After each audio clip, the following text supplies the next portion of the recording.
Hope you're all well and happily embracing and adapting to our new world. Well, it seems like each time we take a step forward, we do 2 steps backward. Europe is at the epicenter of this pandemic once again. Right now, UK will be shutting down and be going on a second lockdown as the second wave of COVID-19 spreads across Europe.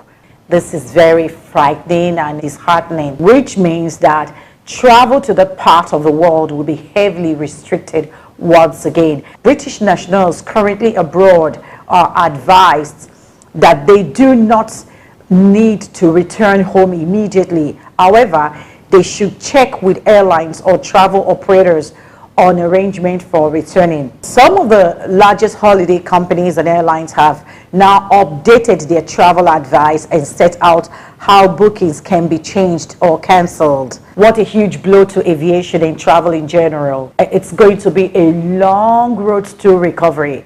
Yes, trust me, it's really going to be a long road to recovery. Now, let's come back to Nigeria. If you're planning a trip to or from outside Nigeria, we'll look at who is eligible. First of all, we're going to look at the requirements for people traveling outside of Nigeria, as well as looking at the requirement for people coming into Nigeria. So now, for people coming into Nigeria, who is eligible and what requirements you need to get in. Now, there's a webinar organized by NADCOM, Nigerians in Diaspora Commission, by Chairman of Nigerians in Diaspora Commission, Abike Dabiri, and then the coordinator of Presidential Task Force on COVID-19, Dr. Sani Ali. It is a very comprehensive webinar. It is very insightful and it's going to be very helpful. Okay, so I do not really want to talk much on this. This webinar practically answers almost all the questions, all the confusion you have. Okay, so I'm just going to upload this webinar. It's over an hour long video, and I decided to divide it into 2. The first one is where he takes on frequently asked questions that you might actually want to ask him or you feel that you needed answers to. Okay, the second part is an interactive section with Nigerians living abroad, the people that organized it in conjunction with NADCOM. So I'm not going to take much of your time. All I'm going to do now is that I'm just going to quickly look at some of the questions that Ali answered. You have, when should COVID test be done? When should I register on travel portals? If your departure airport is not captured on the data or on their website, so what should you do? If you're a diplomat, will you take a COVID test? Is a PCR negative test required for you to travel? Yes. From the country that you're coming from, the only time that you are exempted is when you arrived in Nigeria. The 7 days mandatory COVID test is not required for diplomats, okay? And again, for children aged 10 and below, they are not required to undertake a COVID test, okay? What to do if your test or if my test results takes up to 7 days? That's another question that Dr. Ali answered. Why should I take a PCR test? How much does it cost? Can I pay with a Naira credit card? Reason for a QR code. Another one is a procedure for a short trip. Will I be penalized if I don't pay before boarding? When should a long layover passenger carry out their pre-boarding test? Why are we not having testing done at the airport? And many, many more questions. I just took very few of the questions that Dr. Ali answered. This is still very updated. It's still, very applicable. So please go through the webinar very well. Listen to it very well. If possible, you can take down notes and then see where it concerns you, okay? And if there's any other question, like I said, please do ask me, and then I will do my best to get back to you, okay? I know, so there's some of you that want to know that of Ghana, that of flying from Nigeria to America, what is required. So I will try as much as possible to see if I can leave a link that can really help you to plan smart and make sure that you get back home safely. Now, as you make preparation to return home, I urge you to stay safe please adhere to every rules and regulations laid down by the country that you are staying in so that you can keep yourself and your loved ones safe, okay? Because I want to see you all safe. So I'm going to leave you right now to finish watching this webinar, and then we'll go over to the second part. Yeah. Good day, everyone. Good day, Dr. Sani. Dr. Aliyu, can you hear me? Yes, I can hear you. Okay. Good day, everyone. Thank you for joining us today for this session with Dr. Aliyu and Honorable Abike Dabiri-Erawa. We're going to just get started, and I'm just going to go ahead and introduce Honorable Abike Dabiri-Erawa, the Chairman CEO of the Nigerians in Diaspora Commission. Welcome, Ma. Thank you very much. And Dr. Aliyu, thank you for agreeing to do this. And I welcome all participants to this forum. And the aim is basically to answer all your questions as it relates to the issue of particular Nigerians in diaspora traveling home. You recall that we've seen a few videos. There was a guy who was on Berekete Human Rights Radio crying that he was treated some way or the other, had to pay twice and all that. So there's been a few complaints, and NIDCOM believes that it's all more about communication. And that's why today we decided to have a conversation with Dr. Aliyu, National Coordinator of the PTF on COVID-19. Prior to now, we've received too many questions that we've been able to compile into frequently asked questions and answers, which Dr. Aliyu will now take us through. Now, here's what will happen when Dr. Aliyu is through with those questions that you have sent in. He already has them. Honorable Tara, our head of IT department in NIDCOM, also has some questions that you have put in. Then we'll have some comments from some community leaders. Then we'll also take your questions through the chat as we're coming. So welcome to this session. I know that it will be very informative. And hopefully at the end of this, all your concerns would have been addressed by the National Coordinator. Over to you, Dr. Aliyu, and thank you very much for agreeing to this. Thank you. Thank you. Good afternoon, everybody. It might be morning to some of you, so good morning. Thank you, Honorable Abike Dabiri, for inviting me, and thank you, Obina, for arranging this. I think this is an opportunity for us to really have a decent conversation and explain some of the things we've been doing in Nigeria. First of all, if I may introduce myself, so my name is Sani Aliyu. I'm currently the National Coordinator for the Presidential Task Force. I'm a diasporan myself, and I very much appreciate some of the challenges you faced in the process of coming into Nigeria. In terms of the travel arrangements, there are three reasons why we took some of the decisions we did. There were three things that we wanted to do. One was to limit the importation of COVID-19 into Nigeria, and that's the primary responsibility we have at the PTF, to reduce the number of cases that are coming in and also the number of transmissions that are going on. The second is to prevent transmission during flight. This is less of an issue for us. It's more of an issue for the airlines, particularly ICAO. The third is to limit or reduce the quarantine period that's necessary for people that come into the country. Because as all of us know, we visit families, etc. The last thing you want is to spend weeks upon weeks in Nigeria quarantine before you're able to do whatever brought you in. So those are the three reasons why we took some of the decisions we had to take. The travel portal itself has been running now for approximately 4 weeks. And during this period, we have brought in about 27,000 passengers, 18,000 through Lagos, 9,000 through Abuja. And the majority, only about 0.2% of these passengers have not had a COVID-19 PCR negative result on arrival. So 99.8% had a COVID-19 PCR result on arrival. The majority, specifically 85%, had no issues with the portal on coming in. There are none at all. They were able to pay and they were able to clear the airport. 15% had problems with the portal, and this was sorted out in 12% of cases before they exited the airport. But I must say, if you have done everything you're supposed to do on the portal, clearing is very quick. within a very short period of time. So I have, just to explain to you how the portal works, there are 3 sections to the portal if you go in. The first section is you fill in your health questionnaire.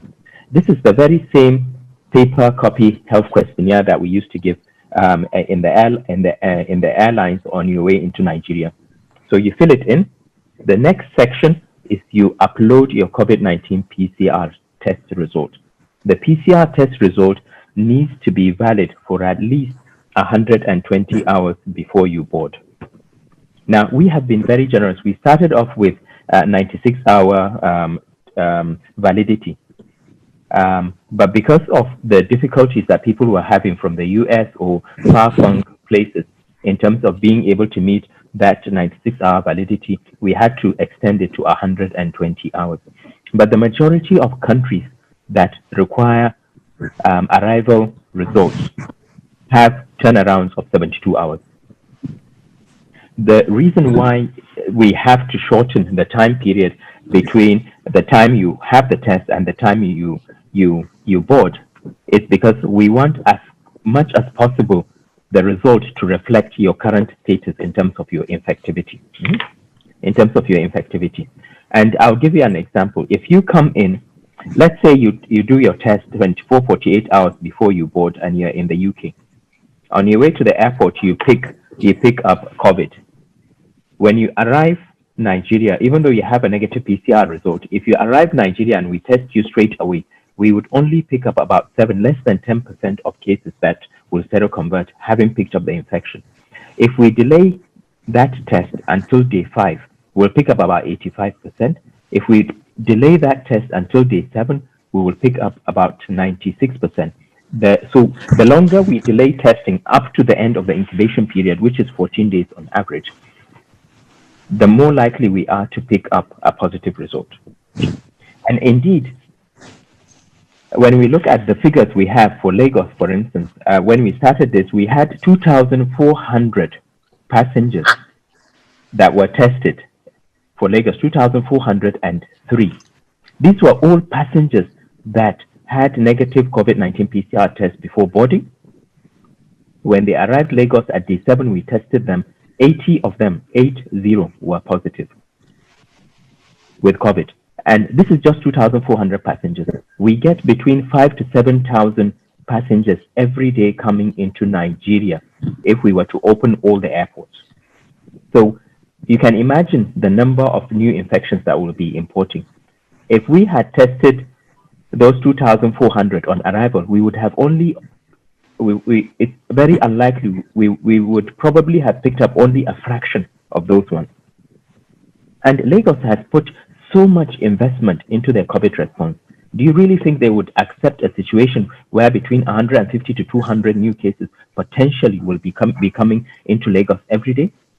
So we had to make that arrangement for testing. We didn't want to retest at day 14 because we've realized it's very difficult for people to quarantine or self-isolate for 14 days. So looking at my third aim, which was to limit or reduce the quarantine period, we realized based on the incubation period and the advice from our technical teams as well, if we test at day 7, it's very likely it will reflect what will happen by day 14 because the majority would have been picked up. We would only be missing about 4%. So we said test at day 7. If you're negative by day 8, exit quarantine, end of story. And it's not hugely different to what other countries like Finland are doing, for instance. Finland are doing the same thing. The only difference is they test on arrival, and then they test more than 72 hours after arrival. And if you're negative, they allow you to exit, but not less than 72 hours. So it's not hugely different to what other countries are doing, and it enables people to exit. If we had a system where we can enforce quarantine, and people will effectively quarantine, we don't even need these testing at all. Even if you come in with COVID, if you effectively self-isolate yourself, you're not going to have, it's not going to be a major issue in terms of our numbers in the country. But sadly, we don't have that ability to enforce. And therefore, the only way we can make sure that travel is kept safe is by testing at day 7, making sure that people come in with a negative PCR result and testing at day 7 to pick up those that are likely to come up with COVID pretty early on and isolate them. Dr. Aliu, Now, yes. Dr. Aliu, just a minute. I need to come in here. We understand all that. Now, you need to have booked online, register online. For those who are not able to register online because the portal wasn't working, the challenge is when they return, when they get to Nigeria and try to pay or something at the airport, it's very, very stressful. I think that is the major thing. So I don't think people have a problem in doing the 7 testing, but the stress of when you arrive and what they go through at the airport. One, the portal sometimes does not work, and then they can't register online. And then when they arrive, there are challenges at the airport. Can you address those major issues before we move to the next set? So I don't think it's about doing the test on the 7th day, yes, but the stress of arrival, the portal not working, and then the issue of the labs and double payment and all that. I know you still move to that. So, yes, so I'll move to that. Why don't I go through the questions? So I hope people have understood how the portal works. And again, Abike, just to stress, the portal works. For people who are not IT savvy, you could have challenges. And indeed, for all of us, we have challenges. My family left a week ago. The UK portal, it took me 2 hours to put 3 details on, 3 persons on. But the fact is, the portal itself is working. It is the only thing that would allow us to move from paper to electronic. All other countries have moved electronic, and Nigeria has to move electronic. And there are 2 systems on the portal. If you are not able to pay, you can still generate a barcode. It is that barcode that allows you to clear the airport very quickly. It's the barcode that allows you to clear very quickly, because if you have the barcode, even if you haven't paid, it's very easy to put your payment in. So we have, in the last 2-3 weeks, we had to put aside the mandatory presentation of the barcode because people were having problems downloading the barcode. It's now very straightforward. When you go in, you do step 1, health questionnaire. Step 2, you upload your PCR result. Step 3 is the payment. You can still upload the barcode without even going to the payment.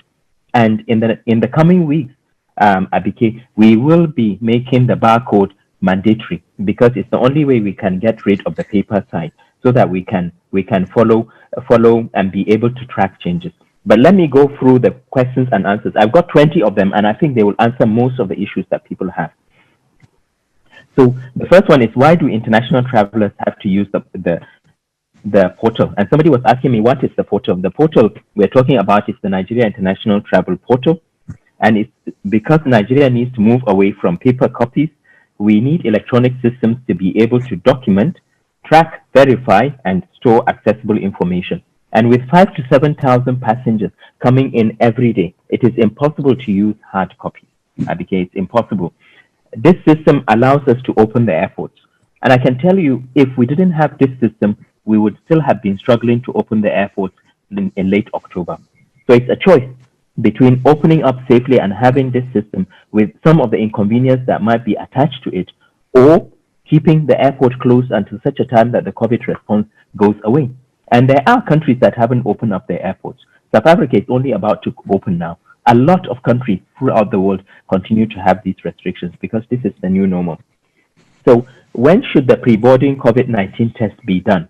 It needs to be done 120 hours maximum before you board. At least we have extended it. Tests done more than 120 hours are not valid because it doesn't really tell you your true infectivity status at the time you arrive in Nigeria. We don't want to have a system where you test pre-boarding, test on arrival, and test at day 7. It's unnecessary. So that the test on arrival that we have put aside at the airports is in order for us to be able to have an alternative, which is testing before you leave, and that needs to be as close as possible to the time of arrival. When should I register on the travel portal? You are advised to begin your registration as soon as you get your COVID-19 negative PCR result, because that would enable you to go onto the system straight away and register. You can actually fill the health questionnaire, save it, And then when you get your COVID-19 PCR test, upload it and then do your payment. So you can register at any time, but preferably register at a time when you have your PCR result. So the other thing is my airport of departure and terminal option are not captured. So when you go onto the payment, it will come up with a choice of where you want to have the test done, and you choose where you want to have the test done. If your test is not, if the city that you're going to be in is not there clearly, then you will need to choose the city that is closest to you, or choose a lab that is closest to where you will be at day 7. Regardless of whichever lab you choose, it's the responsibility of that lab, if you have paid, for them to make sure that you are tested wherever you are in the country. Now, the other question is less to do with the diasporans, but are diplomats traveling into Nigeria required to provide a negative COVID-19 PCR? Yes. So everybody has to come in with a negative COVID-19 PCR test, regardless of who you are, whether you're a diplomat or not. There are exceptions when it comes to children. So when should the post-arrival COVID-19 PCR test be done? It needs to be done on the 7th day after arrival. The lab that you have paid into will contact you to schedule an appointment. They are all private laboratories.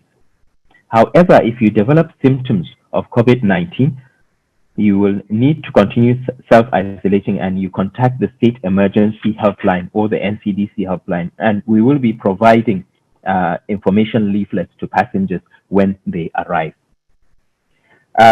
What is the testing process for international travelers arriving in Nigeria? So I've already addressed this. Travelers must conduct 2 PCR tests, 1 before boarding and 1 at day 7. And it is mandatory for you to continue to self-isolate until you get your negative PCR result by day 8. And if you develop symptoms, you need to let us know early. So what do you do if it takes 7 days to get the results in the country of departure? Well, I'm afraid if you're going to come into Nigeria, you need a COVID-19 PCR test valid within 5 days. If you're unable to get it, our advice is you get in touch with the private laboratories in the countries where you reside. PCR tests really do not take a long period of time. We've accommodated by extending from 72 hours, which most countries have, to 120 hours. We cannot extend this any longer because it will not reflect your true status at the time you come into the country. So why are international travelers required to take a repeat PCR test? I've already explained this right from the beginning. How much does the repeat PCR test in Nigeria cost? So the costs vary depending on where you're going to have the test, the specific city portal you choose. This is because the state governments are responsible for testing in their areas. They are the ones that negotiate with the private laboratories what the cost will be. So, for example, for Kano, it's now 36,000 naira. For Abuja, it used to be 42,400 or 42,500 or so. We've been able to bring it down to 39,500 now, with more labs coming on board. Lagos is 50,400. The cost will continue to come down as more and more laboratories come onto the portal. And it's your choice in terms of which laboratory you want to choose. But inevitably, over time, we would expect the cost of these tests to continue to come down. But PCR tests have always been expensive. They are not antigen-based tests and will continue to be expensive until such a time that we have rapid tests available. But just to clarify, the federal government does not receive any of the money that you pay into the private laboratories. The state, this is an arrangement between the state governments and the private labs. The public laboratories are not allowed to do travel testing. Why? Because we cannot afford to run a public health system and at the same time cater for travelers. The number of passengers we have is too high for us to be able to afford to provide free testing. And indeed, for most countries, traveling is a personal pursuit and the testing is charged. I know it is charged in parts of Europe, it is charged in the UK, and it's not something that the government can afford because of the number of passengers we have. At the moment, we test in Nigeria about 2 to 2,500 tests every day. If we are to include the passenger testing, this will go up to about 7,500 tests a day, and it will not be affordable because we will run out of our kits that are supposed to be used for public health testing for cases. So one of the challenges, the other question is, can I pay with a Naira credit card? One of the challenges people have with payment is where you have an international card and you choose the Naira option. And our advice is, if you have an international card, use the dollar option. If you have a Naira card abroad, you can use the Naira option for payment. We are in the process of getting additional payment platforms, including PayPal, so that it will be easier for people with international cards to be able to use their credit cards. But even if you do not pay, you can still upload the QR code, because the QR code is what gives us the electronic versions of your health questionnaire and the electronic version of your COVID-19 PCR negative result. So for instance, if you happen to be positive at day 7, we need to be able to go back and check your COVID-19 PCR test that you've uploaded and check and see, is it genuine? Is it a PCR test, or could it have been an antigen test, etc.? We will not be able to do that if you handed over a hard copy, because we already have a room full of paperwork for health questionnaires, a whole room in the airport. And nobody will be able to go through those paperwork in order to be able to retrieve your hard copy. And that's why we need the QR code. We need you to go onto the portal, use the portal, even if you cannot pay, download your barcode, and it will make life easier when you land in Nigeria. So what is the procedure for short trips less than 7 days? Well, I'm afraid there's nothing like short-term visit to Nigeria anymore. If you are coming into Nigeria, you self-isolate for 7 days, whatever you will be doing. So if you have any plans for short-term visits, our advice is, if you are coming in as a business visitor, etc., you need to make arrangements to make sure that the number of days you spend is 7 days plus. Otherwise, you might as well just do Zoom calls, etc., or virtual meetings as an option. But certainly, you have to self-isolate. It's no different to other parts of the world that have longer day incubation periods. Is the testing required for children? So we've exempted children below the age of 10. When should passengers with long layovers carry out their pre-boarding test? So we're looking into this, but that's why we extended the validity period for the PCR from 96 hours to 120 days, because we hope that it will accommodate people with long layovers. So the other question is, if you come into Lagos or Abuja, do you have to stay in Lagos or Abuja for the 7 days of your self-isolation? No. If you're moving on to Port Harcourt or you're moving on to Maiduguri, you can still go ahead. We are working very closely with the states. We've just added 6 more states to the portal, and we're trying as much as possible to get private laboratories across the country so that it will be more convenient for passengers to be tested wherever they are. But as I said, if you pay to a lab, we are insisting that the laboratories sort out your sample collection wherever you are in the country, and we've allowed the states to make accommodation for their logistics to make sure that this is possible. So how do I correct the information already provided? So if you have provided information on the portal and you need to change it, then you can send an email. There's additional information on the travel portal where you can send us additional travel information. Some of the complaints we get has to do with receiving an error message by passengers saying duplicate records when they are trying to upload onto the portal. The main reason for this is because you've already registered. So if you register, you're in the process of doing your health questionnaire, you finish your health questionnaire, you save, and then you get interrupted, you go away. You don't need to start the process all over again. It's already saving on the portal, because if you try entering your information all over again, it will come up with a duplicate record. So it means the system has received and stored your information, and you don't need to go back right from the beginning. All you need to do is to enter your passport and your nationality and the date, and it will come up with where you stopped. And the same thing as well with payment. You can defer payment until just before you travel.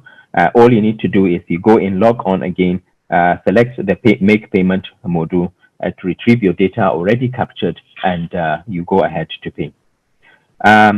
Another question has to do with the QR code. So let's say you do everything, you pay, and you forget to print out your QR code. You can still go back onto the portal and access the barcode and print it out quickly. And just to say, for people who have done everything on the system, Abike, it takes minutes to clear at the airport. Minutes, honestly.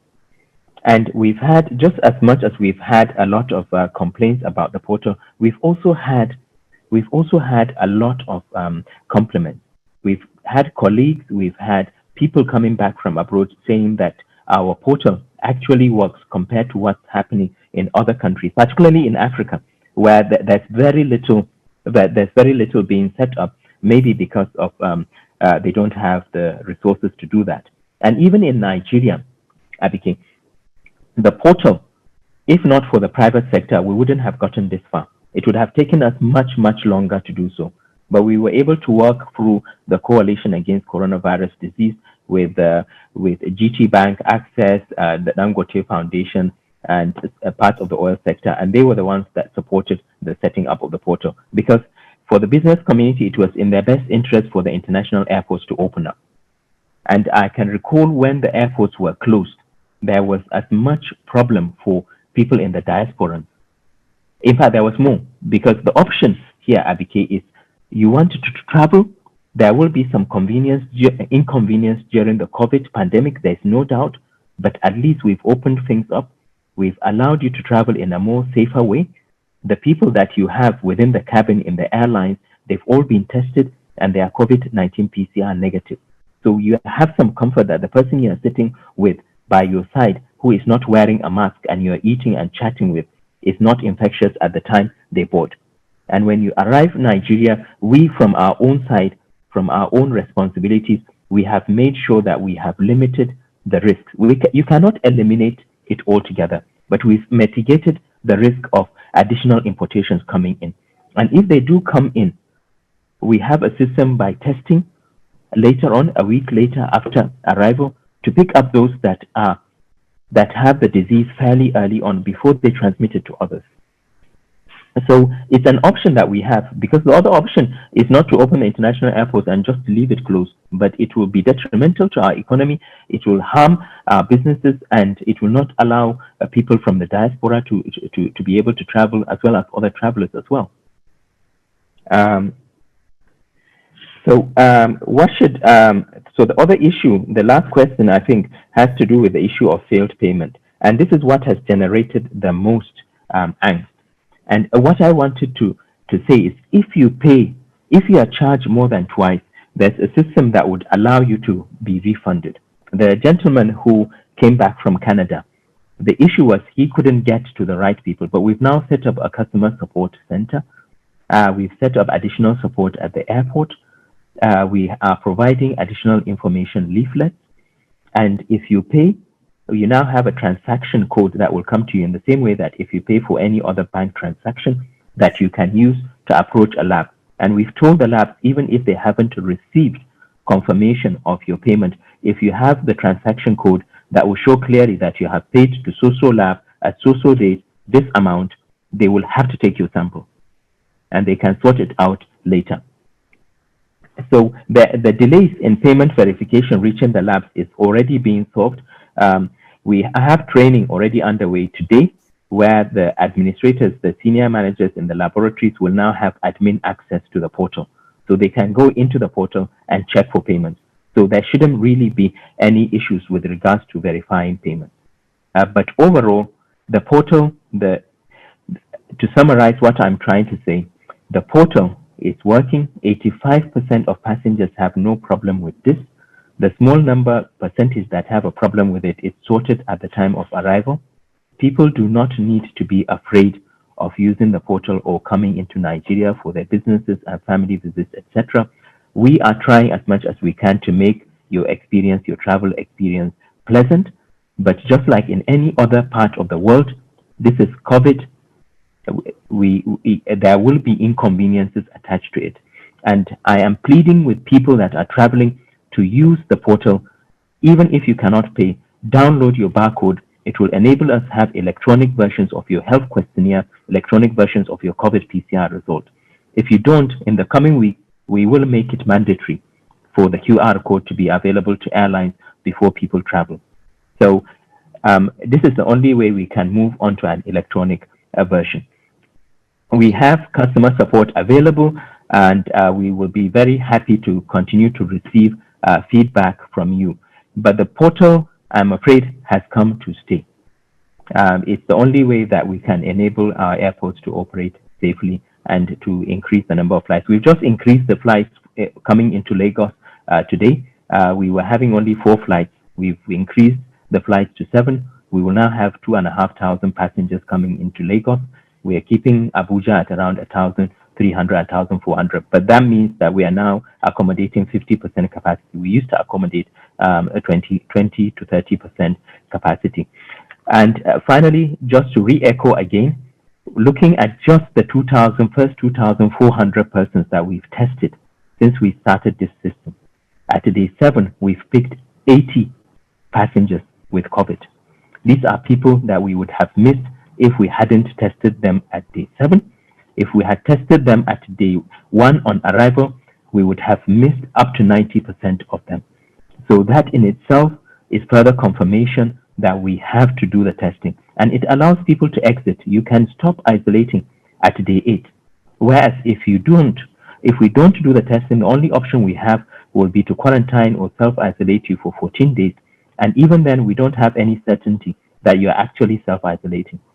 You might be going around and will end up with COVID.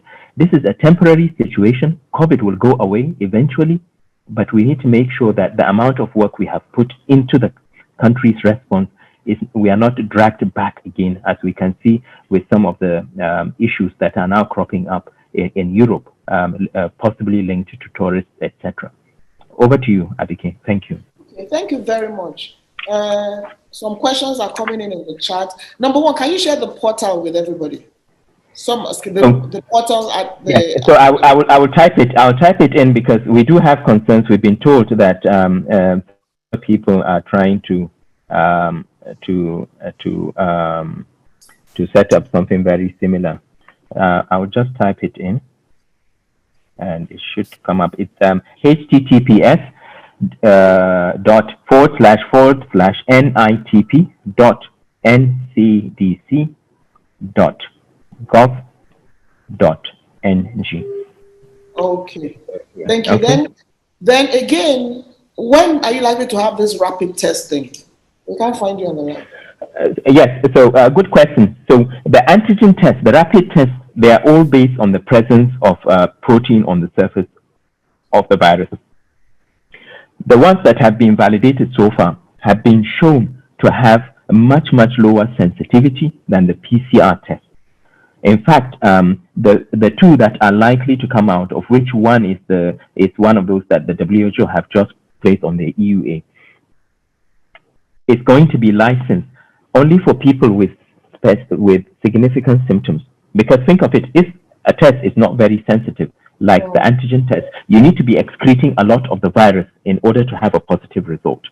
So it's going to be licensed only in situations where people are very symptomatic, which will be mostly in the clinical facilities, the hospitals, when people present with fever, cough, respiratory symptoms, etc.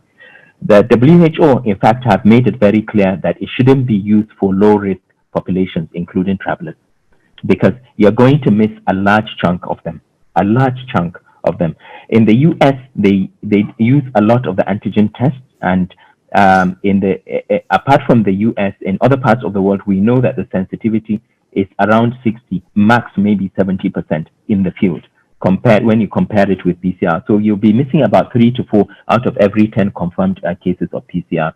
As far as we're concerned, we are continuing with the PCR test until such a time that we are very confident that an antigen test that can provide similar results to a PCR is available. But at this point in time, I'm afraid we don't have that luxury.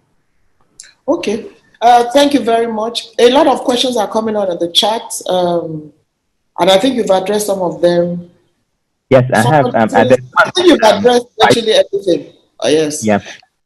For those of you who have the portal address, you just typed it out now, so you can thank you there. So, Honorable Tara, where are you? There are some questions we can't find Honorable Tara.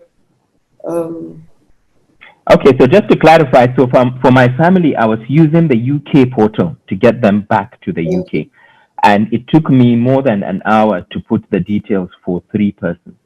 And even though there was no payment, and I was quite familiar with the uk.gov.ng site, having lived in the UK for more than 20 years, but nevertheless, it was quite challenging for me to fill in their details. So what I'm trying to say is, across the board, countries require these electronic formats. We are no different. If you are unable to pay, you will not be penalized in terms of boarding just because you cannot pay. When you come into Nigeria, it will be inconvenient for you, certainly.